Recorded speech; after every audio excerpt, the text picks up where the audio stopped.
UP, Chhattisgarh, Haryana, लगभग पूरे India से यहाँ की यहाँ आज आर्ट्स वर्ल्ड में पूरा भारत का प्रतिनिधित्व है। और मैं यहाँ का भिलवाड़ा का होने के नाते आप सभी का भिलवाड़ा आर्ट्स वर्ल्ड में आपका बहुत बहुत स्वागत कर रहा हूँ।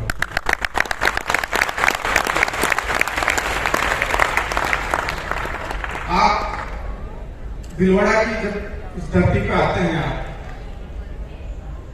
तो यहाँ का कण कण आर्ट्स वर्ल्ड का कण कण जगह जगह ये चीख चीख के बोलता है कि मैं तुम्हें कामयाब बनाने के लिए बना हूं। लोग भिलवाड़ा आर्ट्स वर्ल्ड की इस पावन धरती पर लोग मिट्टी ले जाते हैं, जब यहाँ आते हैं तो माथा टेकते हैं। जिस तरीके से हमारे घर में गंगा जल और गंगा माटी की पूजा करते हैं, ठीक उसी तरीके से लोग आर्ट्स वर्ल्ड की माटी की पूजा करते हैं, क्योंकि ये जो यहाँ की जमीन, यहाँ की मिट्टी है, वो आम आदमी को खास बनाती है। मैं आज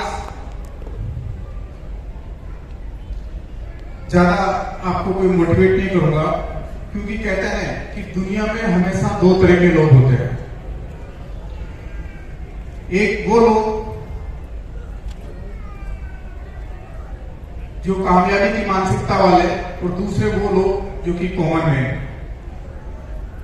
कॉमन मैन हमेशा एक दूसरे की कमियां देखता है, क्यों नहीं हो सकता इस पे बात करता है, हमेशा एक दूसरे की कमियां देखता है, बुराइयां देखता है, ये कैसे उस पर बात करता है। लेकिन कामयाब आदमी हमेशा जिम्मेदारी लेता है, रेस्पॉन्सिबिलिटी लेता है और ठेका लेता है, वो ठेकेदार बनता है, इसीलिए वो कामयाब बनता है। और यहाँ जितने भी लोग बैठे हैं सारे के सारे कामयाब हो गए। कितने लोग ऐसे जो पहली बार देख रहे मेरे को, मैं बड़ा गलतफहमी में था कि लोग मेरे को गुस्सा काफी जानते हैं। देखिए एक छोटा सा परिचय, भिलवाड़ा जिले के एक छोटे से गांव से यहीं से बिलोंग करता हूँ। लगभग भिलवाड़ा से लगभग 40 किलोमीटर दूर मेरा गांव है। कक्षा 5 तक गांव में पढ़ा, उसके बाद भिलवाड़ा आया। क्लास 10 तक मैंने पढ़ाई की। 10th के बाद में मैंने बीकॉम किया, लेकिन प्राइवेट बीकॉम किया। बीकॉम करते करते सन 1990 में मैंने लाइब्रेरी का डिप्लोमा किया। लाइब्रेरी का डिप्लोमा किया, 3rd ग्रेड में मेरी पोस्टिंग हुई जयपुर, लेकिन मैंने वो ज्वाइन नहीं की गवर्नमेंट को, क्योंकि मैं जब लाइब्रेरी का डिप्लोमा कर रहा था तो मुझे एक बात ने बड़ा प्रभावित किया, जिसने मेरी पूरी जिंदगी बदल के रख दी। जो एक प्रिंसिपल थे, उस प्रिंसिपल सबकी एक बात कि कोई भी व्यक्ति 35 से 40 साल की एज तक ही कोई नया काम कर सकता है। 40 साल, 35 साल, 40 साल की एज के बाद में उसके ऊपर लायबिलिटी आ जाती है कि अगर वो परिवार में बड़े बुजुर्ग होते हैं या तो बुजुर्ग हो जाते हैं या उनकी डेथ हो चुकी होती, तो परिवार की जिम्मेदारी उस पर आ जाती है, यानी कि सोशल लायबिलिटी आ जाती है। शादी हो जाती है, बच्चे हो जाते हैं, बच्चे स्कूल जाने लग जाते हैं, तो परिवार की वो जिम्मेदारी भी आ जाती है उसके ऊपर। और जैसे जैसे एज बढ़ती है तो उसकी कार्य करने की क्षमता, यानी कि वर्किंग एफिशिएंसी कम होती है, और जब वर्किंग एफिशिएंसी कम होती है तो इनकम भी कम होने लग जाती है। तो कोई भी व्यक्ति 40 साल की एज के बाद में व्यक्ति काम नहीं करता। 40 साल की एज तक उसने जो अपनी ब्रांड इमेज बनाई है, 40 साल के बाद उसकी ब्रांड इमेज काम करती है, नहीं कि व्यक्ति काम करता है। जब इस बात से हुआ तो जो उससे पहले मैं यहाँ भिलवाड़ा में कपड़ा काटने का काम, कपड़ा समेटने का काम ये करता था, लेकिन जब मैं वापस आया, वापस आके मैंने मार्केटिंग ज्वाइन की। और मार्केटिंग में मैंने ज्वाइन की थी तो मार्केटिंग में मैंने 900 रुपए महीने से मैंने काम शुरू किया, और 2 साल के अंदर 900 रुपए से लेकर मैं 3500 रुपए की तनख्वाह पे 3500 रुपए की सैलरी पे पहुंचा। तो ठीक उसी समय मेरे पास लाइब्रेरी की पोस्ट आई, और 3rd ग्रेड की 1990 में सैलरी हुआ करती थी 2100-2200 रुपए। मैंने कहा कि यहाँ से 2100-2200 रुपए के लिए हम भिलवाड़ा छोड़ के जयपुर जाएंगे, इससे बेटर है कि अपने को प्राइवेट जो है, प्राइवेट जॉब है, वो प्राइवेट जॉब ही करते हैं। तो क्यों सोचा, क्योंकि सरकारी नौकरी में आपकी जो सैलरी मिलती है वो आपकी क्वालिफिकेशन के हिसाब से मिलती है, और प्राइवेट सेक्टर में जो आपको इनकम मिलती है वो आपके टैलेंट और आपके डेडिकेशन और आपके काम करने की क्षमता के हिसाब से मिलती है। मेरे जीवन में आर्ट्सिंग बिजनेस आया और आर्ट्सिंग बिजनेस को मैंने करना शुरू किया। वैसे तो मुझे 32 साल की एज में मिला, लेकिन मैंने सही तरीके से 2 साल बाद 34 साल की एज से काम करना शुरू किया। आज जो हम बात करते हैं, मैं आपको कोई भी मोटिवेशन देने के लिए नहीं आया हूं, मैं आपको रियलिटी बताने के लिए आया। जब हम बात करते हैं कि आप किसी से भी बात करें तो आपके ड्रीम क्या है, आपके गोल क्या है, आप अपने ड्रीम को बात करें, लेकिन जितने भी हम बात करते हैं ड्रीम की, वो वास्तव में हमारे ड्रीम नहीं, वास्तव में हमारी आवश्यकताएं हैं। आज हम बात करें कि हमारे को घर चाहिए, गाड़ी चाहिए, बच्चों की अच्छी पढ़ाई के लिए चाहिए, अच्छा सा मकान चाहिए, ये सब चीजें हमारी आवश्यकताएं हैं, ये ड्रीम नहीं है। सही है नहीं? कोई भी व्यक्ति ये नहीं चाहता कि उसका बच्चा पढ़े, चाहता है क्या? नहीं चाहता। आज मैंने सरकारी स्कूल में पढ़ाई की, लेकिन जब आज मेरा बेटा मुंबई पढ़ रहा है तो लगभग 50,000 से 70,000 रुपए महीने का उसका खर्चा है। और मकान जो है कि पार्टमेंट में निकले रहता तो 50,000 रुपए किराया सारा महीने का, 10,000 15,000 उसका लाइट का बिल आता है ऐसे। तो ये सब हमारी आवश्यकताएं हैं, हमारे ड्रीम नहीं है। लेकिन हम समझौता करने की वजह से हमारे पास उन चीजों को पा नहीं सकते। हमारे पास ऐसा प्लेटफॉर्म नहीं है। प्लेटफॉर्म भी क्यों नहीं है? क्योंकि हमारे जो बुजुर्ग, हमारे माता पिता या हम सब खेती करने वाले बैकग्राउंड से हैं या नौकरी करने वाले बैकग्राउंड से हैं, तो हमारा जो डीएनए है वो नौकरी का डीएनए है, खेती करने का डीएनए है। हमने कभी बिजनेस किया नहीं, इसलिए हमारे पास बिजनेस मेंटेलिटी का डीएनए नहीं है। कोई, मैं एक बात कहता हूँ कि हो सकता है कि आप आर्ट्सिंग बिजनेस ज्वाइन किया, आप 1 साल 2 साल 3 साल में रॉयल्टी एचओ नहीं बने, 5 साल में भी आप रॉयल्टी एचओ नहीं बने, 10 साल में आप टेक्निकल एचओ नहीं बने, लेकिन आप अगर इसके साथ जुड़े रहेंगे तो आपके नहीं, लेकिन आपकी आने वाली पीढ़ियों के डीएनए में बिजनेस मेंटेलिटी आ जाएगी।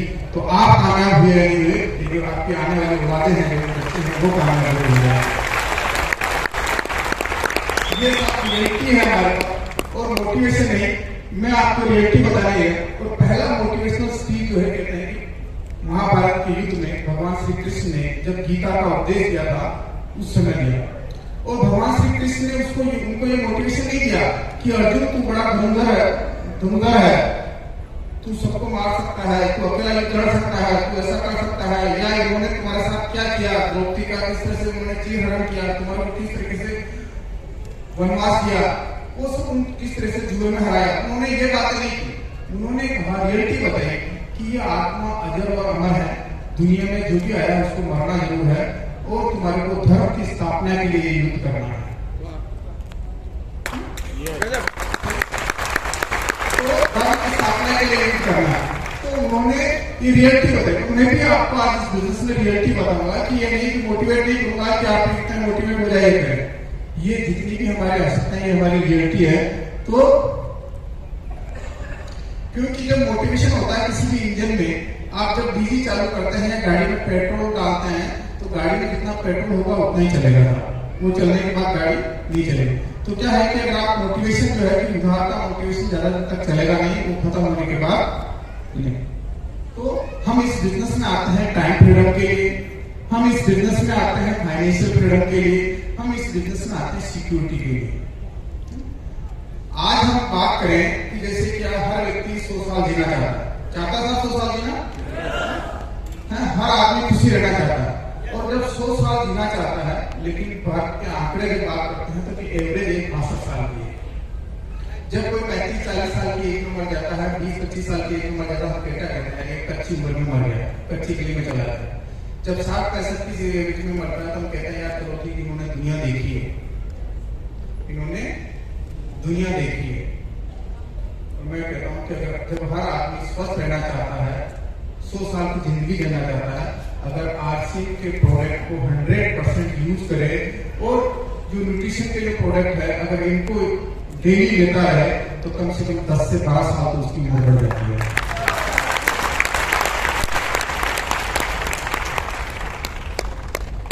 इस जहां की बात करूं मैं कि जहां फाउंडर वीर क्लब और वीरांगना क्लब की बात हो रही,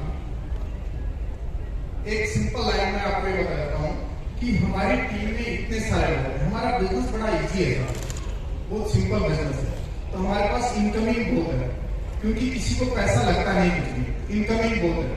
अगर इस बिजनेस में लोगों को टिका के रखना है या लोगों को अगर आगे बढ़ाना है तो किसी न किसी क्लब में शामिल करवा देंगे।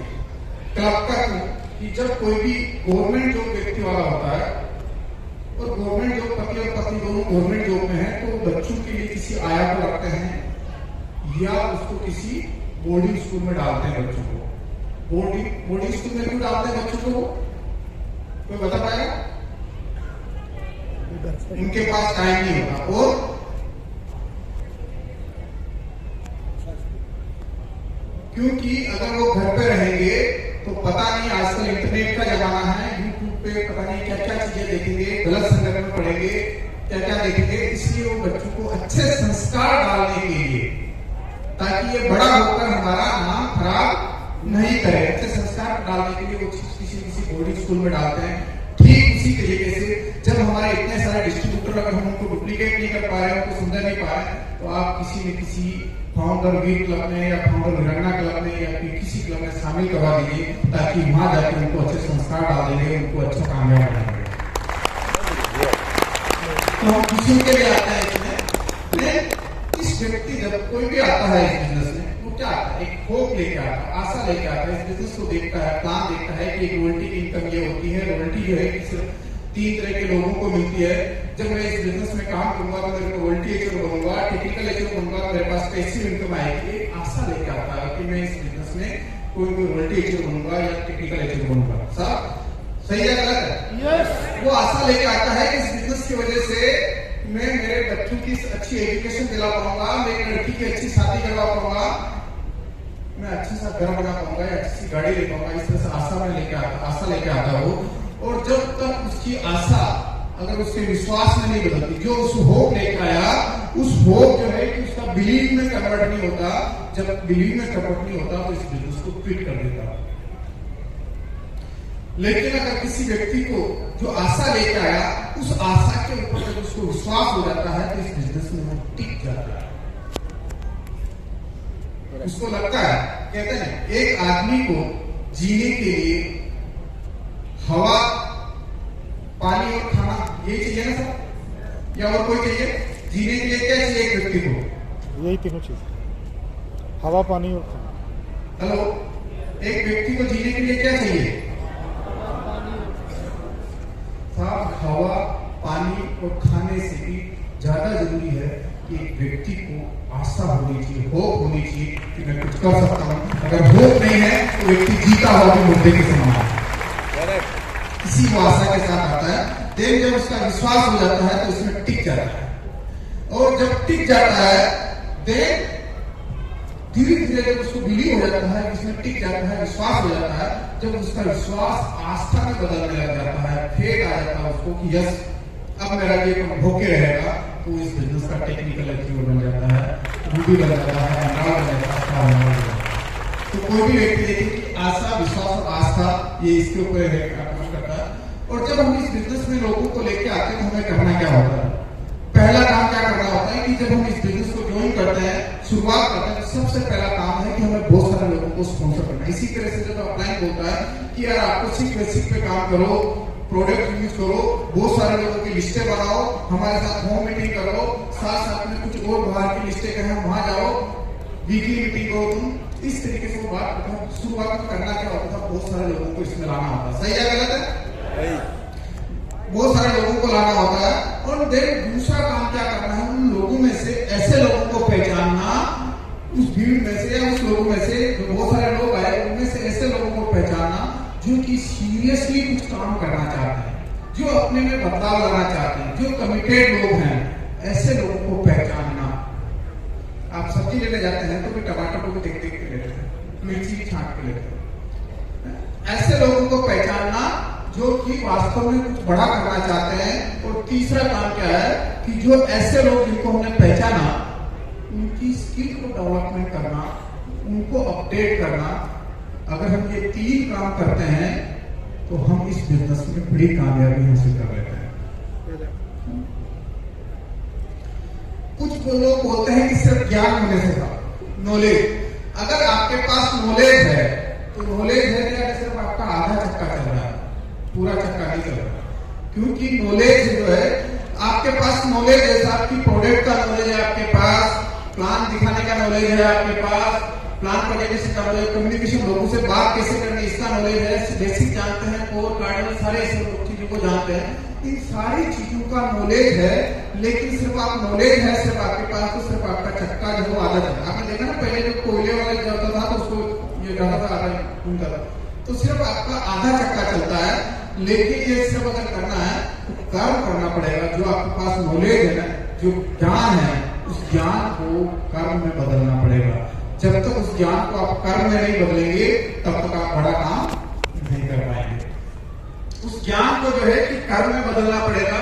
कर्म क्या है, हमारे को प्रोडक्ट की अच्छी नॉलेज है तो प्रोडक्ट के बारे में लोगों से बात करनी पड़ेगी, प्लान हम अच्छा दिखा सकते हैं तो प्लान के बारे में लोगों से बताना पड़ेगा लोगों को। तो ये जब तक केवल अगर ज्ञान आपके पास सब है, या जितने भी लोग बैठे हैं सबके पास ज्ञान है, और इसी के कहते हैं कि daily minimum 1 plan daily, minimum 1 plan daily. आपने रोज 1 प्लान रोज दिखाइए, ये सब जानते हैं प्लान दिखाना, लेकिन नहीं दिखाना। नॉलेज है लेकिन हम उसको कर्म में रूपांतरित नहीं कर पा रहे। सफलता तभी मिलेगी जब हम डेली वर्किंग करेंगे, उस नॉलेज जो हमारे पास, उस नॉलेज का हम उपयोग करेंगे। तब जब तक ज्ञान और कर्म नहीं मिलेगा, जब तक आपका सिर्फ पूरा चक्का नहीं घूमेगा। तो हमें ज्ञान और कर्म जो है कि इसका हमारे को कॉम्बिनेशन बिठाना है, तभी जाके हम बड़ी कामयाबी मिल पाएगा। अब हम बात करते हैं कि 80% सिस्टम का यूज, हमें सिस्टम क्या है, 80% सिस्टम का यूज, 20% अपने खुद का एफर्ट। सिस्टम क्या है, 6 basic, 100% product use, make a list, dream and prospect. ये जो 6 बेसिक है इनको हमारे को फॉलो करना, हमेशा 6 बेसिक को फॉलो करना, प्लस 8 को स्टेप है इसको फॉलो करना, देन 7 कार्डिनल रूल्स है इसको हमारे फॉलो। ये जो है कि ये हमारा सिस्टम है, बेसिक है। और अगर हम जब किसी भी कोई भी व्यक्ति देखिए कि मैं एक बहुत बड़े फर्म बिलीव के साथ बोलता हूं, अगर किसी भी रॉयल्टी एचओ या किसी भी टेक्निकल एचओ के ग्रुप में अगर 100 लोग कोर हैं तो आने वाले 5 साल में वो डायमंड बनेगा। अगर 100 लोग सिर्फ कोर स्टेप को फॉलो करते हैं, 100 लोग सिर्फ कोर स्टेप को फॉलो करते हैं तो मिनिमम आने वाले 5 साल में वो डायमंड बनेगा। ये है काम इतने सरल है, इसलिए उसको करना कठिन लगता है। बाकी आरसीएम बिजनेस में या डायरेक्ट सेलिंग इंडस्ट्रीज में इस 21 नियम के अलावा कोई 22वां नियम नहीं है।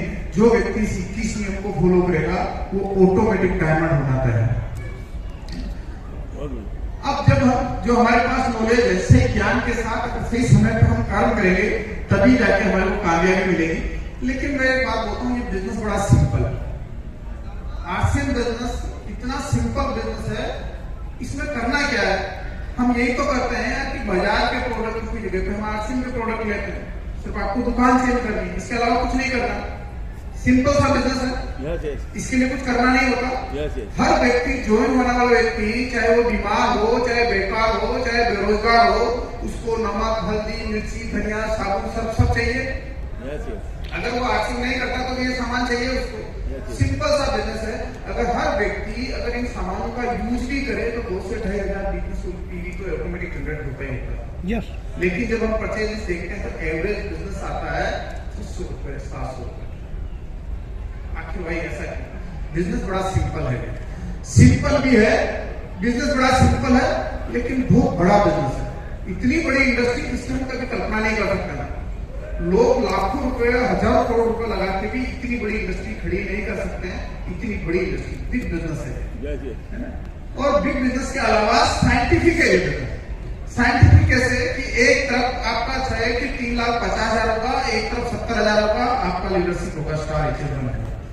एक तरफ अगर 3.5 लाख का बिजनेस है और एक तरफ अगर 1,15,000 है तो आपकी रॉयल्टी। बिल्कुल साइंटिफिक बिजनेस में कहीं कोई लेखुना नहीं है। कोई भी व्यक्ति जाके बात करे तो हाँ यार ऐसा होने से ऐसा होता है, तो साइंटिफिक बिजनेस है ये। देन साइंटिफिक के अलावा बट नॉट इजी। इजी क्यों नहीं है? ये सिंपल है, सरल है, इसलिए लोग इसको फॉलो नहीं करते। लोग अपने प्रोडक्ट को 100% प्रोडक्ट यूज नहीं कर पाते, सिंपल सा है अपनी आदत। तो ये बड़ा बिजनेस है, सिंपल है पर नॉट इजी है हमारे बिजनेस। देन हमारा किस तरह का हम विजन के साथ हम काम कर रहे हैं। अगर हम जब इसको सिंपल कैसे, एक सफलता के लिए भी कुछ, एक व्यक्ति ज्वाइन करे और ज्वाइन करने के बाद में 2 महीने बाद टारगेट ले कि यार कि मैंने अभी ज्वाइन किया, 2 महीने बाद मुझे बिगनर बनना है। बिगनर बनने के लिए क्या करना, 5 लोगों के साथ में उनकी लिस्ट बिल्ड करवाई, 5 लोगों के साथ में 2-2 अगर 5 लोग घर पे होम मीटिंग की तो 20,000 का तो वैसे हो जाता है इजी। लेकिन जब हम इस सिस्टम को फॉलो नहीं करते हैं, हम एक कहावत है कि आप हर महीने अगले पायदान पर, अगले महीने अगले पायदान पर, एक व्यक्ति अगर शुरू से सिर्फ बेसिक पे काम करता है तो नेक्स्ट मंथ में जिसने आज ज्वाइन किया वो अगले महीने में बिगनर बन जाता है।